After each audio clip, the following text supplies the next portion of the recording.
Я проповедую сегодня на теме «Слава Богу, я в нужде».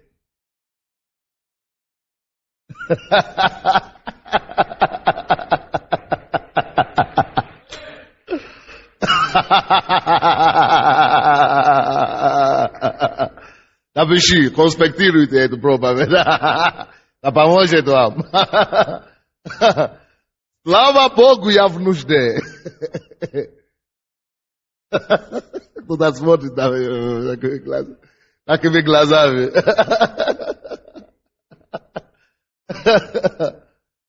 Вау. Послушайте. Откроем, пожалуйста, Притчи 16:26. Слава Богу, я в нужде. Или кто-то напишет по-другому. Слава Богу, я нуждался. Кому-то так лучше будет. Слава Богу, я нуждался. Был в нужде. А кому-то будет слава Богу, я в нужде. Притчи 16:26.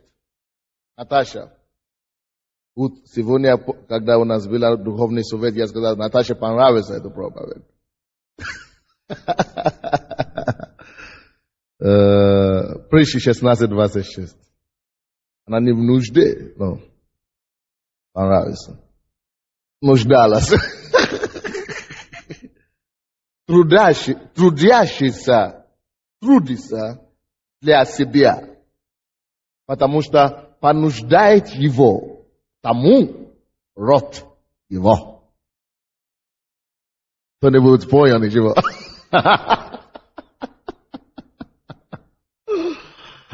Вау. Хорошо, еще раз. Мне нравится Библия, вы знаете. Я так люблю Слово Божие. Еще раз я прочту.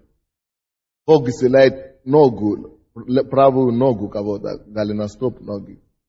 Можете положить руку и получить ваше исцеление.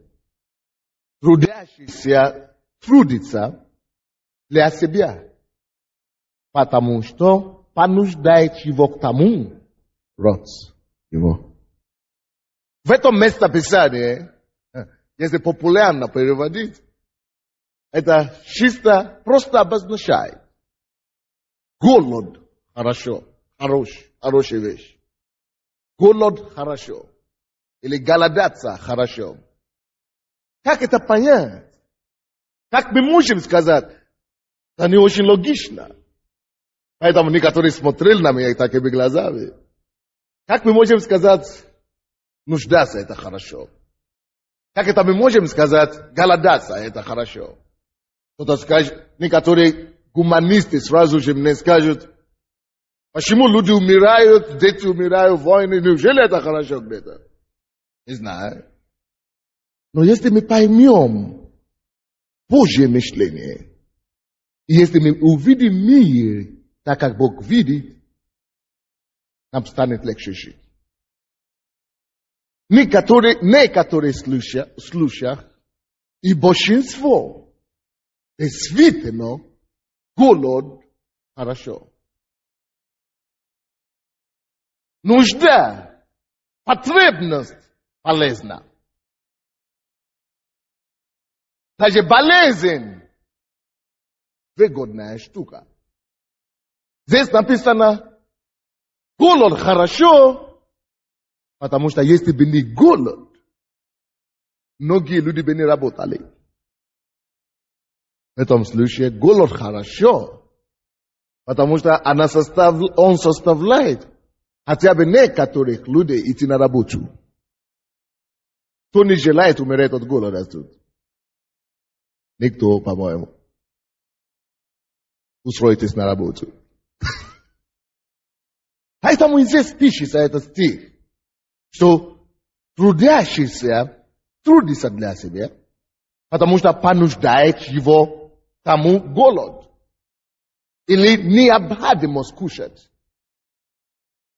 В данном случае голод не есть оружие разрушения. Очень слишком многие из нас видим нужда, как орудие угнетения. Очень часто мы воспринимаем негативные вещи как оружие уничтожения. Очень часто мы видим голод как оружие уничтожения или истребления. Однако, здесь написано, голод, Бог создал и дал нам чувство голода не для того, чтобы мы умирали от голода.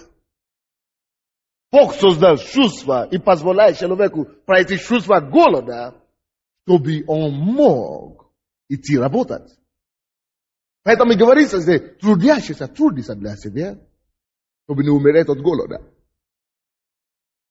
Потому что побуждает его к этому род его, или голод его побуждает. В этом случае, в данном случае, получается, голод играет положительную роль. Бог прикасается к зрению кого-то, у кого-то плохое зрение, у вас падает зрение, особенно левый глаз, положите руку на себя, Господь исцелит вас. И некоторых людей, благодаря тому, что они пошли работать, благодаря голоду, они пошли работать, и когда они пошли работать, у них раскрылось что-то. Знаете, что у них открылось? Открылась у них гениальность. Гениальность, правильно? Гениальность открылась. Оказывается, что я могу творить. Оказывается, что я могу создать. Оказывается, я способен созидать. Оказывается, и я способен. Оказывается, и я могу зарабатывать миллионы. Оказывается, и мне покорно мир, труд и открытия, научные или житейские. Я бы это не выяснил, если бы не голод. Если бы не нужда в том, что мне надо кормить детей. И благодаря нужде того, чтобы я не хочу, чтобы свои дети умерли от голода, я начал что-то делать. И потому что я начал что-то делать, я открыл в себе источник. Многие из вас надо попробовать. Некоторые из нас нужно оставить нас голодными на пару дней, чтобы мы поняли это. Некоторых людей надо закрыть в холодном воздухе, морозе, чтобы они знали, что порой холод тоже полезен. Не только голод, но и холод. Потому что когда он не захочет мерзнуть больше, он пойдет на работу.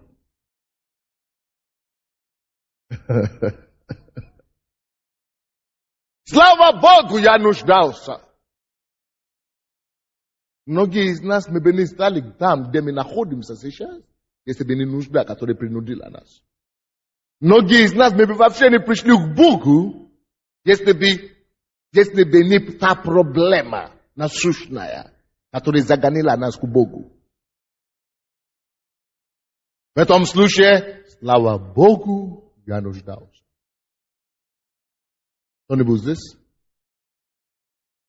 У нас есть пословица на украинском.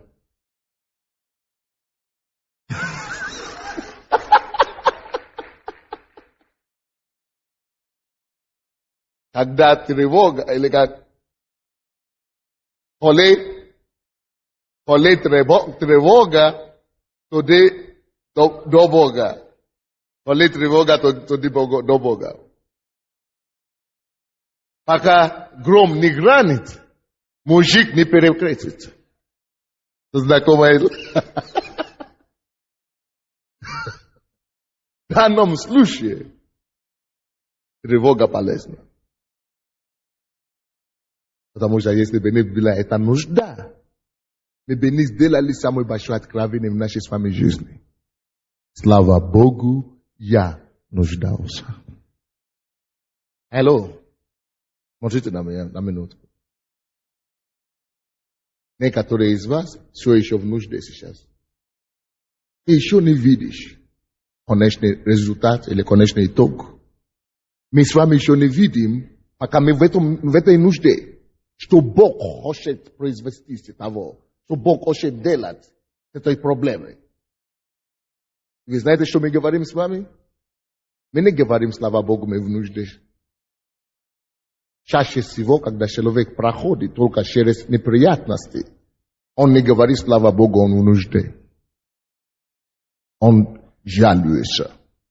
Он ропщет. Он беспокоится. Но я хочу, чтобы наш менталитет изменился.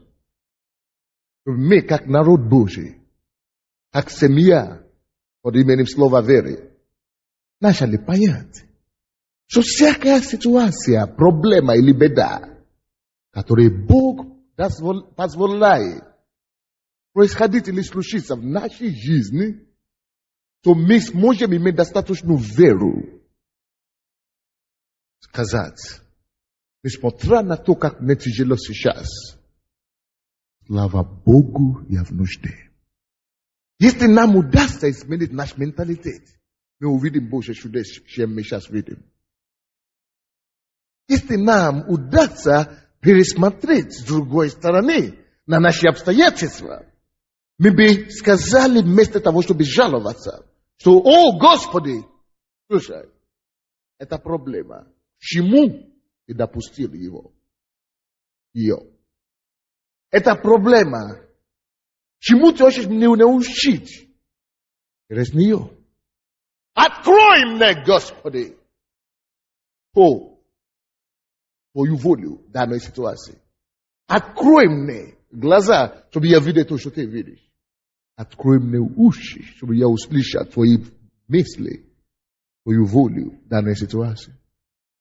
Господь, в этой проблеме моей, дай мне увидеть, чтобы я мог сказать, слава Богу, я в нужде. Слава Богу, я в нужде. Трудящийся трудится для себя, потому что принуждал его к этому. Голод. Это голод не уж такой плохой. Слава Богу, что я нуждался. Слава Богу за голод. Слава Богу за нужда. Слава Богу за беда. Не потому что мне плохо, я говорю слава Богу. Не к тому. Я говорю слава Богу, потому что с этой проблемой принесет или придет что-то великое. Что-то великолепное, что-то светлое откроется в этой темноте. В этой проблеме Господь мне откроет источник.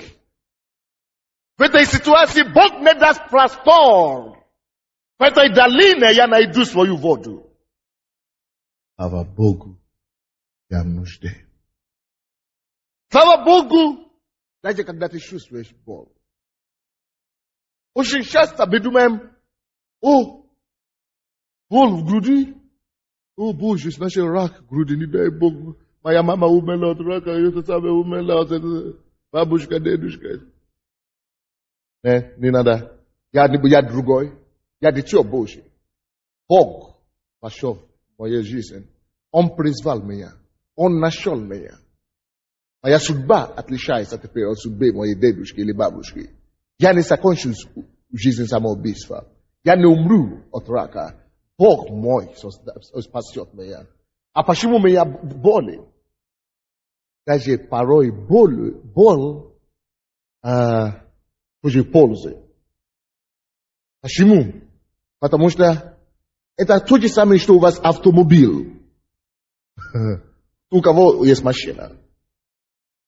Когда вы чувствуете какой-то или как это, что-то мешает, шумит или что-то маленькая поломка в вашей машине, но вы еще ездите нормально. Вы чувствуете, что что-то уже не то. Это сигнал вам обратиться вовремя к сервису или для ремонта, к станции. Почему? Потому что если вы проигнорируете это достаточно долгое время, вы попадете в аварию. В этом случае получается, что эта маленькая поломка, это сигнал и подсказка тебе, чтобы не попасть в аварию. Крупную уже будет. Поэтому, когда у меня боль в груди, я это воспринимаю не как признак рака, от которого дедушка умер. Или бабушка. Нет. Я просто понимаю это так, что, у меня боль в голове, или боль в груди, я понял. Значит, что-то в моем организме, visual из функции, строя, да. Что-то visual из строя. Чего-то надо починить. Вы поняли, нет? Это не подсказка мне, что я умру от рака. Это просто подсказка мне, что что-то уже не так работает. Мне нужно либо обратиться к Богу, либо к врачу. Всего лишь подсказка. Чтобы мой автомобиль не рухнул на дорогу однажды. Что со мной случилось, я не знаю. Есть такие случаи. Тут человек не болел, 50 лет не болел. Не болел вообще. И тут, вообще без предупреждения получается. Он тут заболел, и они еще не успели его довести до этого больницы, он уже умер. А потом все говорят, он никогда не болел, В этом случае было плохо то, что у него не было боли. Если бы была боль раньше, он бы знал, на что обратить внимание. Это была бы подсказка ему, тому, что не так действует и работает, и функционирует в его организме. Если у меня головная боль, я иду к врачу, допустим, или я иду к Богу, Господь исцеляет. И если я пойду к врачу или что-то, они выяснят, там у тебя опухоль. Опухоль? Я понял. Значит, там, если я не сделаю что-то, это Бог допустил эту боль, чтобы я мог сейчас поставить это в порядок. Потому что если я сейчас не умолюсь, чтобы это быстренько ушло, я бы сказал, ничего страшного. Или если я не пойду сейчас, врачу удалят эту опухоль прямо сейчас, значит, потом будет еще и хуже. В этом случае, слава Богу, что у меня была головная боль, потому что если бы у меня не была головная боль, я бы вообще не знал, что там опухоль есть. Но если я обнаружу, я говорю, во имя Иисуса, я повелеваю эту опухоль рассосаться. Исчез во имя Иисуса Христа. Она исчезает. Но это только благодаря тому, что я чувствовал неприятность. Слава Богу, я в нужде. И можно это применять. И такое понимание этого стиха можно в широком смысле использовать во всех наших ситуациях жизненных. Не всегда мы должны плакать, когда у нас проблемы. Но всегда мы должны Богу задать вопрос. Господь, к чему это? За что мне тебя славить? Что мне нужно исправить? Что мне сейчас нужно корректировать? Что мне сейчас нужно открыть? Слава Богу, я в нужде, потому что если бы не холод, который на улице, минус 20 градусов, минут 15, минус 20, мы с вами бы не придумали пальто. Серьезно. В Африке нету пальто, допустим. Вы можете себе такое представить? Ты попадаешь в Африку, даже куртку не найдешь, тем более пальто. Потому что нету холода. Слава Богу, что я в нужде. Потому что благодаря тому, что мы нуждались в энергии, в источнике энергии, люди придумали электроэнергию. Потому что человек нуждался. Слава Богу, что я в нужде. Потому что благодаря тому, что человечество нуждалось в источнике или средства передвижения, мы придумали транспорт. Даже додумались до самолета. Нужда твоя личная. Не в самолете, не в транспорте теперь, но твоя личная нужда, она может быть либо источника твоей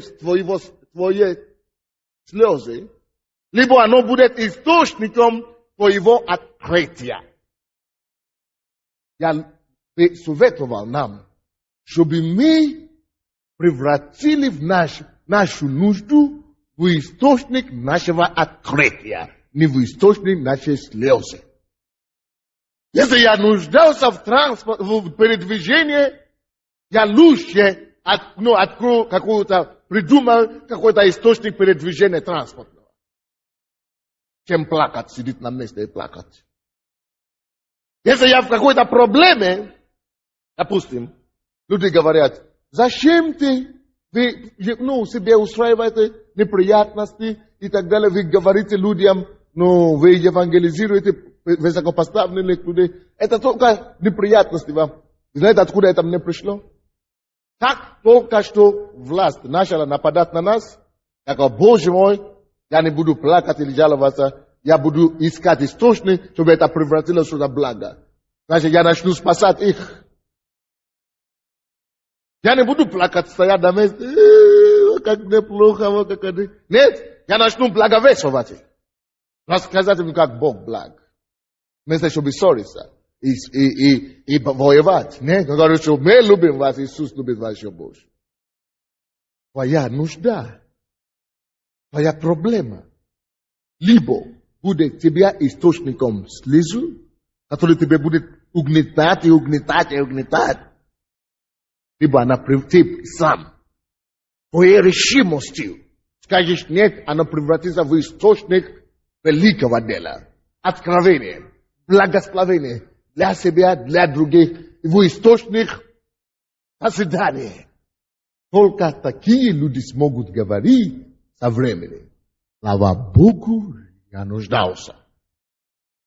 Люди, которые умеют и научились превратить или превращать свои беды в благополучие, свои трудности в возможности, свои тяжести в помощи кому-то другому.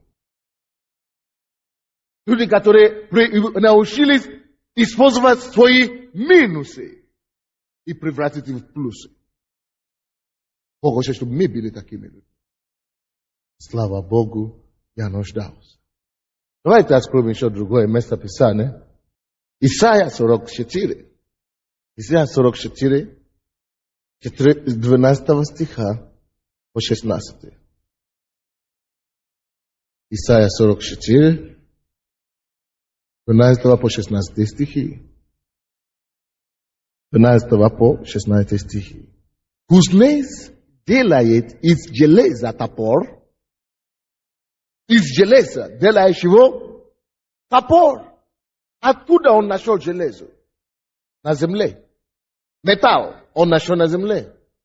Если бы он сказал, Боже мой, эта земля слишком твердая, я не могу посеять это зерно на нем. Нет. Он говорит, железо, хорошо, я превращу его в топор.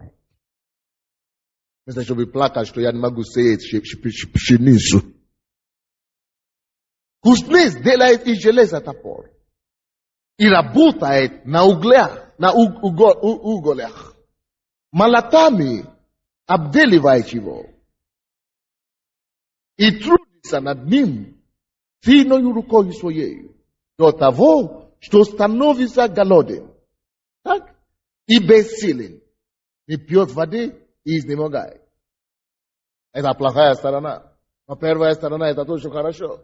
Дальше, 13. Плотник, выбрав дерево, протягивает по нему линию. Остроконечным орудием делает на нем очертания. Потом обделивает его резцом и округляет его, и выделивает из него образ человека красивого вида, чтобы поставить его в его доме. Поняли? Из этих вещей без формы, без вида, без перспектива, человек разумевает, разумевает что-то прекрасного делать. Не смотри на то, что потом он превратит его в идол. Это не твоя проблема. Но ты сделаешь из него хорошего что-то. Дальше. И это служит человеку топливом. Представляете? Вроде бы это дерево, ни к чему не годно, но превратило в топливо. И сейчас из этого употребляет он на то, чтобы ему было тепло. Разве это тебе не понравилось? Разве это вам не нравится это? И разводит огонь. И печет хлеб даже с этого. Представляете? Остальное вам не нужно. Вторая часть это не нужно вам. Но посмотрите на первую часть. Вам не нужно делать из этого идола. Но сделайте что-то доброго. Аминь. И из того, что делает Бога, и поклоняется Ему, делает идола, и повергается перед Ним. Нет? Вам не надо это. Во первую часть вам нужно.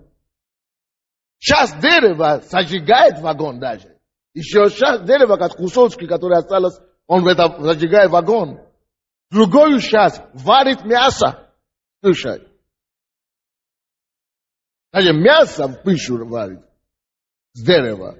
Вроде бы дерево ни к чему не угодно. Нет, есть к чему годится. Жарит жаркое и есть досыта. Представляешь?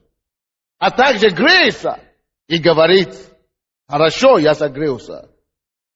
Почувствовал огонь.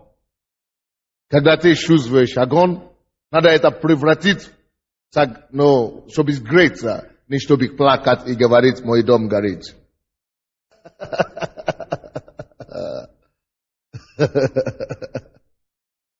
Вы поняли, что вы взяли что-нибудь для тебя там? Изучайте это в 12-13 стихе еще раз. Она откроет ваши глаза. Много чему мы можем открывать себе из ненужных, из минусов, из бесперспективных, из давления, из вещей, которые можно было плакать из них, только одни слезы от них. Но найди что-то хорошее в нем. Сделай что-то доброе, что-то полезное. Преврати это в что-то хорошее для себя. Слава Богу, я нуждался. Слава Богу, я был голоден, потому что я пошел работать. Слава Богу, что у меня были боли, потому что я выпил лекарства или пошел на исцеление потом. Слава Богу, что я в нужде, потому что я сделал себе открытие. Пошел дальше. То же самое мы можем говорить о страдании. Многие люди говорят, я страдаю от того, я страдаю от того. Боже мой, перестань думать о страдании. Перестань думать о болях. Что ты откроешь себя в этой страдании-то? Я безработница, я безработный, я ничего не делаю. Если ты безработный, я прямо сейчас предлагаю вам работу. Здесь манеж открыт каждый день, с 12 до 6 часов. Иди молись за больных, ты получишь помазание, это самое, исцеление, и ты станешь вообще звездой. А пока ты будешь спать дома, ты гниешь, какой лучше грамотно это сказать. Осохнешь там. Пропадешь там. Сделай что-нибудь. Иди в столовую. Там только что мне показали статистику. 1000 человек каждый день кушают в столовой. Иди помогай им. Мы дадим тебе бесплатно покушать. Иди пешком. На дороге ты найдешь кому проповедовать.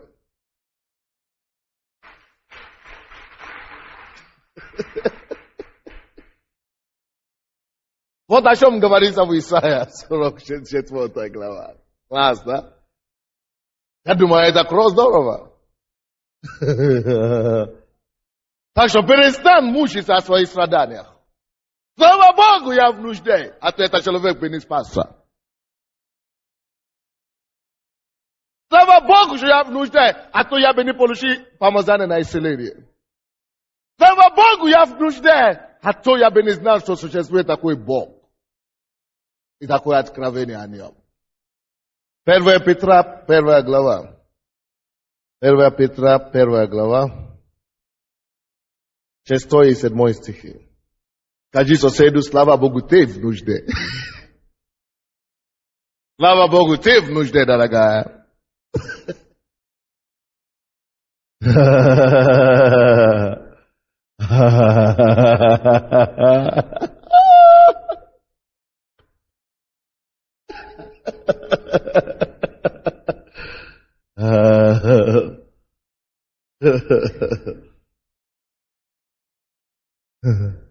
Шестой, седьмой стихи. Об этом радуйтесь.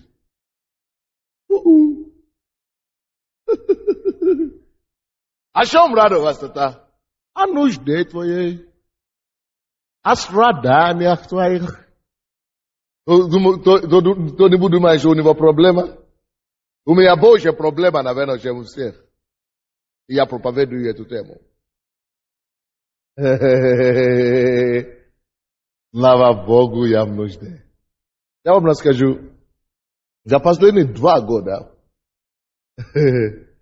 я, наверное, прошел через такие давления. На меня направился все органы, о которых вы можете только думать. Даже за мной была установлена слежка. Машины ехали за мной повсюду. Хорошо, пускай ездят. Прогуляемся.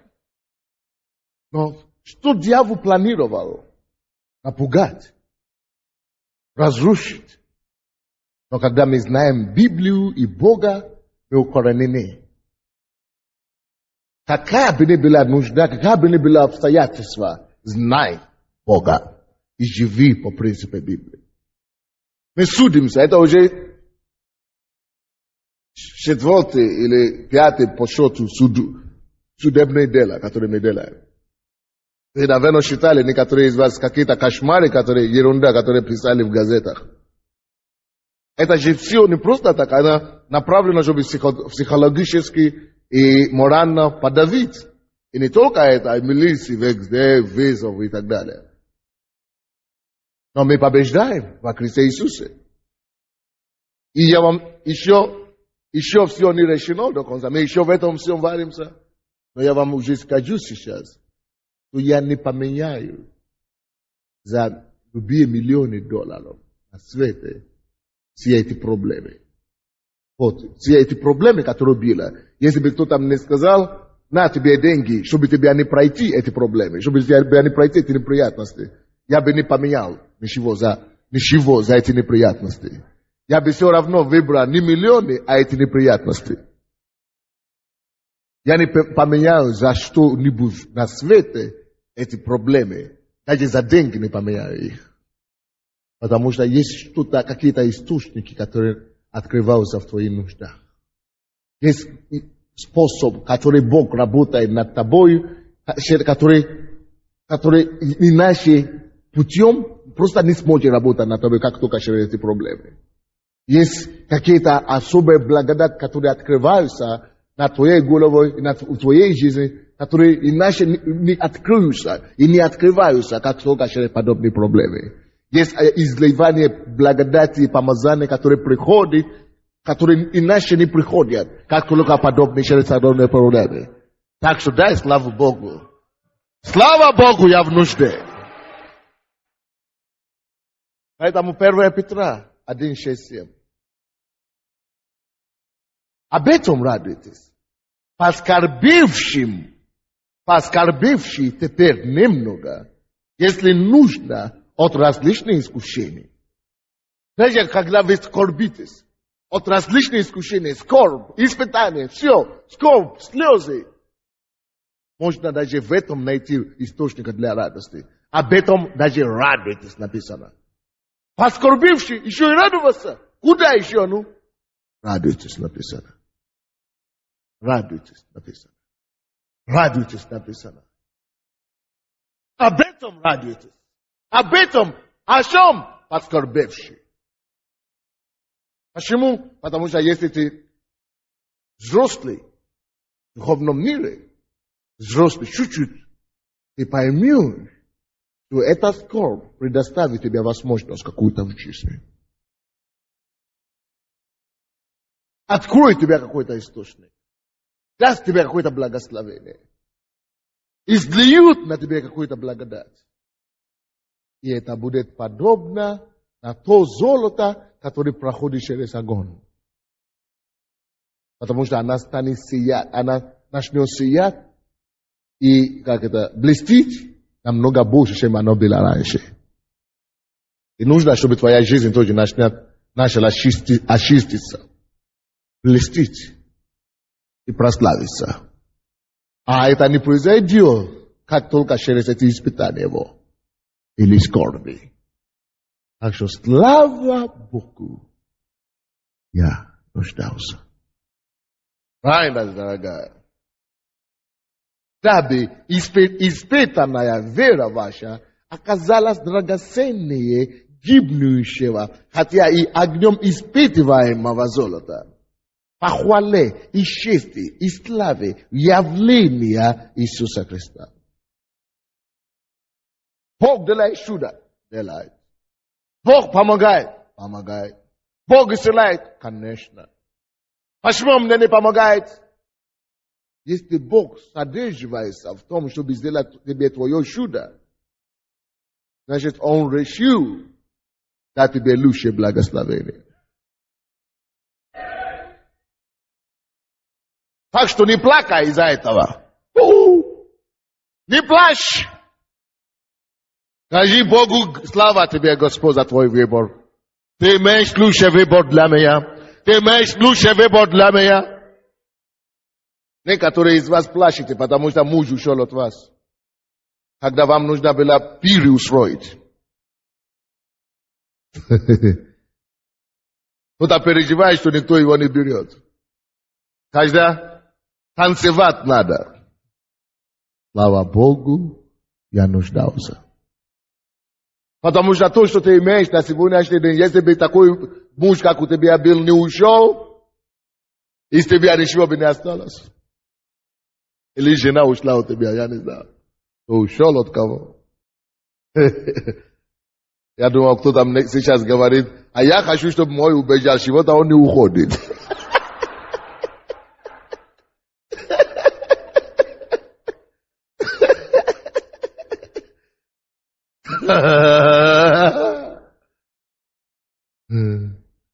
Скажи, слава Богу, я в нужде.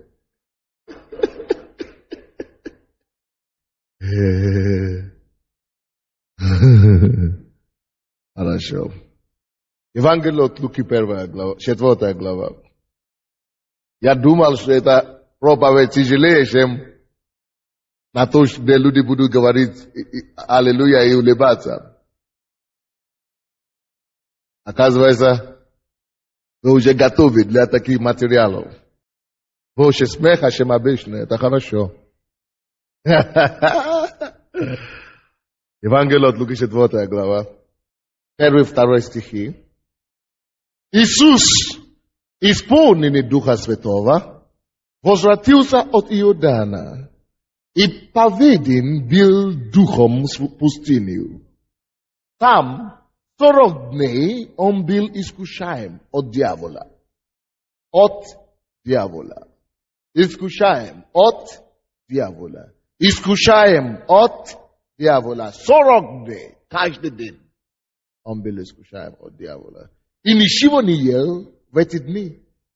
А по происшествии их напоследок ощутил голод. Так. Это было самое большое испытание и искушение жизни Иисуса. Самое большое испытание, самое большое искушение. Но 13 стих говорит нам, слава Богу, я нуждался. 14 стих. И возвратился Иисус. И возвратился Иисус силой Духа в Галилею и разнеслась молванием по всей окрестной стране. Обратите внимание, что первый стих говорит нам, что Иисус, исполненный Духа Святого, пошел в пустыню. Пустыня – это пустое место. Это сухое место. Это там, где ничего не растет. Тяжело в пустыне. Особенно, когда ты еще ничего не кушаешь сам. Особенно, когда еще дьявол плюс тому же. Каждый день тебя искушает. Это тяжелейшая ситуация. Вы не представляете себе. Ushinshata meproza duma Isus postis, akak me postis abdome. Eta bila pustina, eta bila ujasnejše situacije. Ja vsajates. On pa šel da buduće ispolnjenim duhom. No, когда написано, после эти все искушения и всякие, он вернулся в 14 стихе, Галилею уже не просто исполнены духа, но в силе.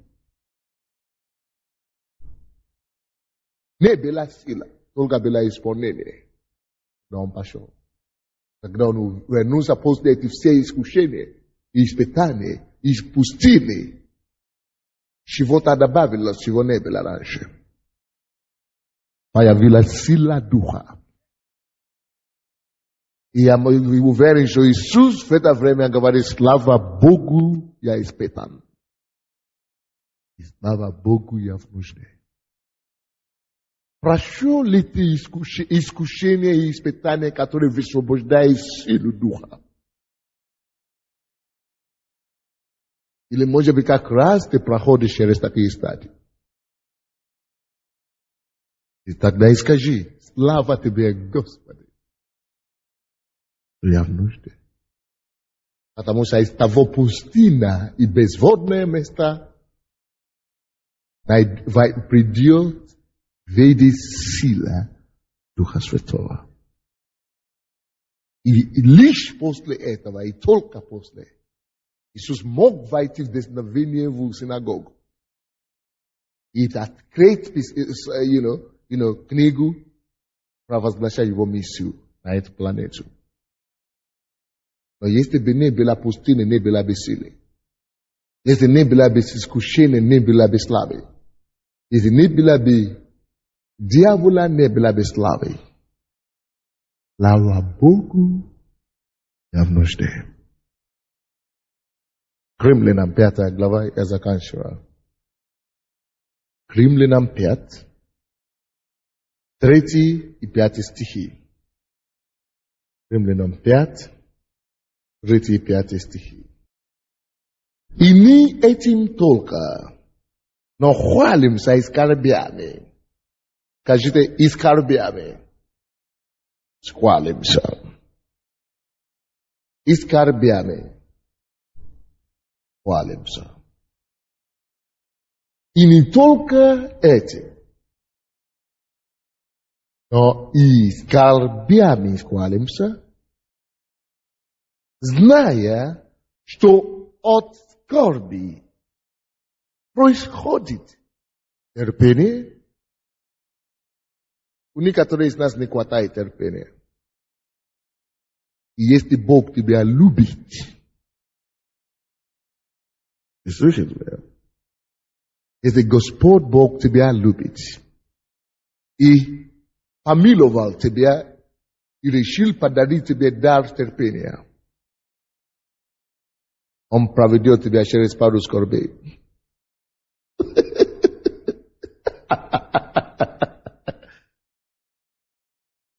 И как в такое время, когда Господь пропускает тебя через эти скорби, ты думаешь, что Он ненавидит тебя.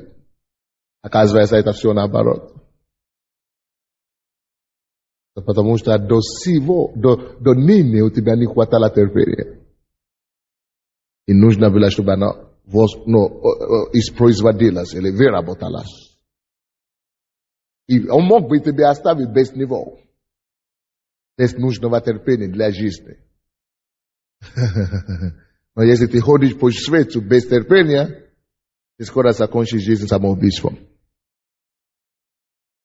Но если Бог тебя любит и хочет тебя преподнести этот подарок,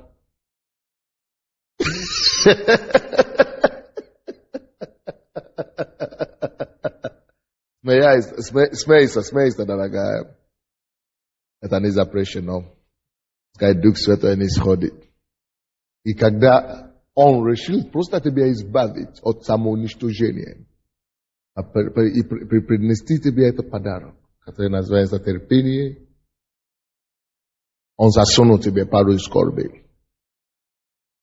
Чтобы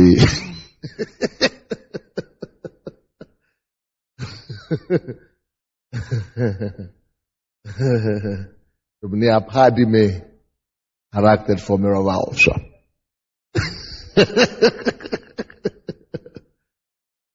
Скажи, слава Богу, я в нужде.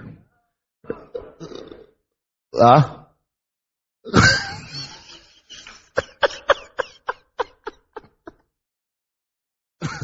Некоторые неохотно уже повторить это.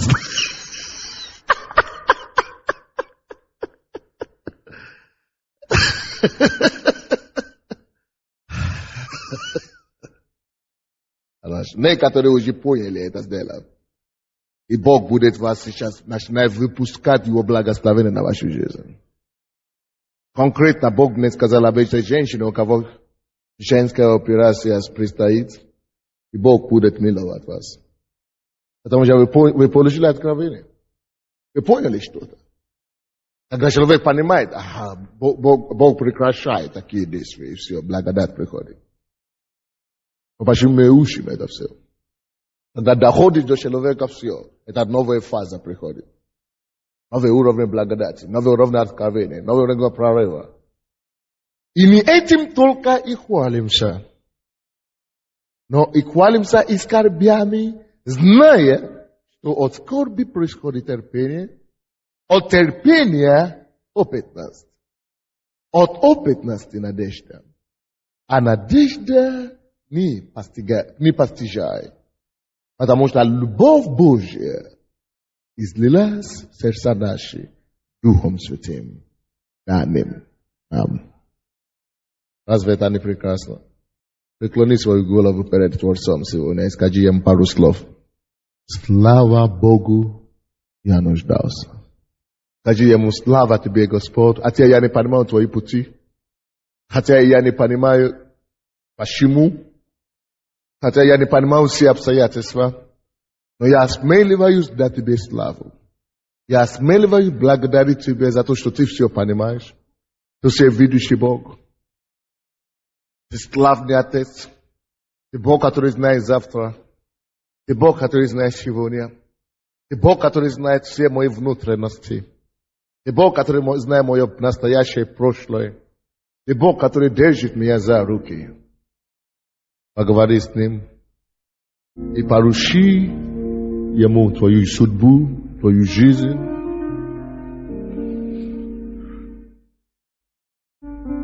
Доверься Богу, доверься Богу, доверься Богу, доверься Богу, доверься Христу, доверься Христу, доверься Христу. Поговори с Ним один на один. Закрой твое лицо и поговори с Ним.